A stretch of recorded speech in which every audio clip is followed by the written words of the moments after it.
Então, é como se a gente pensasse assim. Todas as nossas células do corpo, elas são reativas à glicose. A glicose vem do consumo de açúcar, de carboidrato, de tudo isso. Então, é como se todas as nossas células, elas precisassem receber glicose para funcionar bem. E aí, o que você faz? Como é que é o hábito nosso? É de 3 em 3 horas alimentar com alguma fonte de glicose o nosso cérebro, o nosso músculo, o nosso corpo como um todo. Então, a gente vai acostumado a isso. Que é maravilhoso para quem é acionista de indústria alimentícia, né? É, exato. Que a gente vai movimentando essa indústria.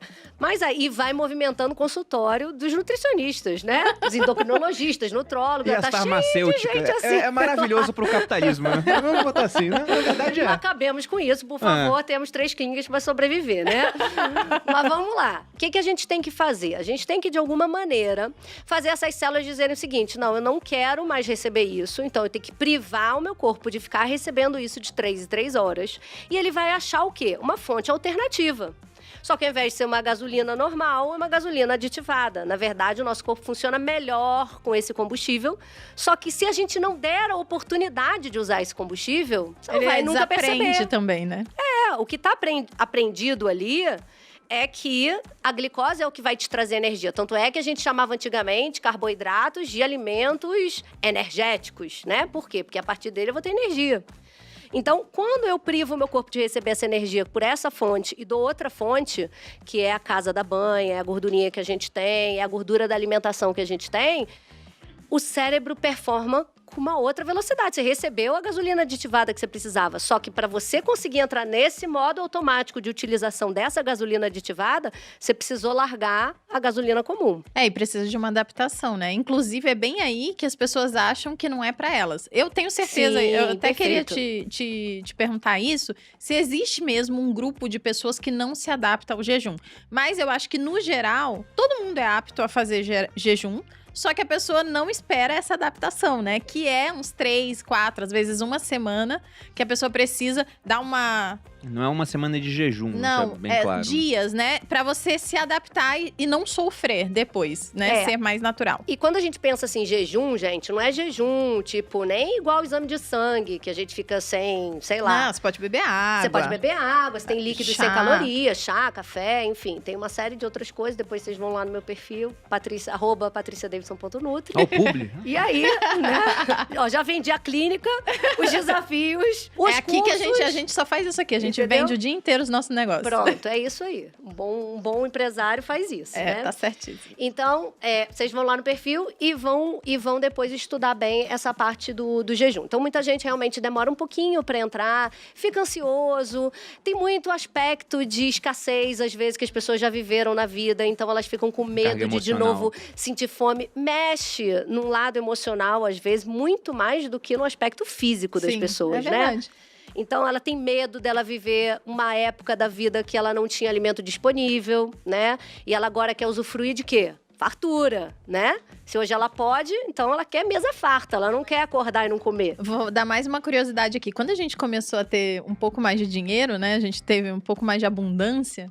A gente engordou, nós dois. Primeiro porque o Häagen-Dazs ficou tão barato. É isso que eu tô falando, é natural. A gente, agora eu posso comprar, eu amo sorvete. O que não é que eu nunca mais vou comer, né? Claro. Você vai comer uma vez ou outra, mas não todo dia, vale dizer aqui na frente dela. Então tem muita gente que não tem esse tempo de espera ou tem medo de morrer de fome. Por quê? Porque já sentiu fome em algum momento. A pessoa às vezes não sabe nem que é isso, sabe? Que é uma crença que ela tem relacionada a algo que ela já viveu. Pode ter vivido, sei lá, até na vida intrauterina dela, entendeu? Faltou comida na barriga da mãe, sei lá, a mãe parou de comer por algum motivo, viveu algum problema emocional. Mas as pessoas, elas vinculam muito o jejum à privação, à escassez, à falta. E ninguém quer viver esse tipo de sensação. Então, as pessoas têm um pouco de barreira, apesar de ter vários benefícios. Emagrecimento, melhora de glicose, melhora de funcionamento cerebral, melhora até pode ter da tua produção hormonal, que mantém teu músculo, se você comer certinho quando você quebra o jejum. Você tem benefício em sono, você tem benefício até de regulação de ciclo menstrual, em alguns Libido. casos. Na libido, muita gente melhorando. Por quê? Porque, junto com isso, muitas vezes você também traz uma alimentação nova. Porque quando você está se empenhando numa estratégia nutricional, quando você vai quebrar esse momento do jejum e começar a comer, né? O cara não vai querer um bolo, né? Ele, pô, já fiz um jejum, vamos manter na linha. Então, o ideal é que você quebre o jejum a partir do momento que você... Quando você come coisas boas. Porque comer... É isso que é legal dizer também, né? Porque as pessoas falam, vou ficar 16 horas sem comer, 14 horas, sei lá, 18 horas. Mas E depois aí, vou no depois eu rodízio posso de comer o que eu pizza. quiser. Não, né? Porque se você comer tudo que você comeria num dia inteiro, nas horas que você pode comer, dá Vai quase dar no mesmo. claro. E uma coisa vale a gente dizer, né? Essa necessidade de usar um combustível diferente, ela só vai acontecer num jejum acima de 16 horas.